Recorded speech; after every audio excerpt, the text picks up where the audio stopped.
I took my wife to the hospital. As the doctor cut open her clothes, he was shocked to discover that her shoulders were covered with strange lumps. I hurriedly asked the doctor what was going on. The doctor, very serious, told me it was a severe infectious disease. He then pushed me out of the room. What I didn't expect was that, after I left, the doctor took off his mask and revealed a sinister smile. It turned out that this was all a scheme for a date. The lumps on my wife's shoulders were not a disease at all, but coffee beans glued on with adhesive. The whole plan was to get me out of the way. What followed was something no one wanted to witness, and at that moment, I was completely unaware. Then, a cleaner walked by to empty the trash. She found a tube of glue inside the bin. At first, I didn't think much of it, but then, she took out half a bag of coffee beans.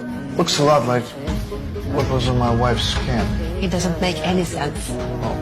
And yet, she's in that room right now and she doesn't look as good as she does in this photo. But when she saw my wife's photo, she said that my wife came to this hospital every week.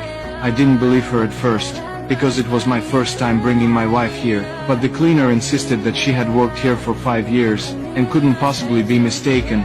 Seeing her certainty, I suddenly understood everything. I grabbed the glue and coffee beans, and formed a plan for revenge. Doctor! Doctor! What did I tell you? Get out! Get out! Get out! Look, it looks like I cut the virus from my wife. Seeing the coffee beans on my arm, they realized I must have figured something out, but they tried to remain calm. The doctor told me to change into a hospital gown, and that he'd check on me soon. He then took the opportunity to step outside with my wife, to discuss their next move. Seeing my wife's worried look, the doctor quickly reassured her. He would give me a sedative, under the guise of treatment, and when I passed out, he would remove all the coffee beans from my body. That way, there would be no evidence left. At this moment, they thought their plan was flawless, but little did they know, they were about to get into trouble.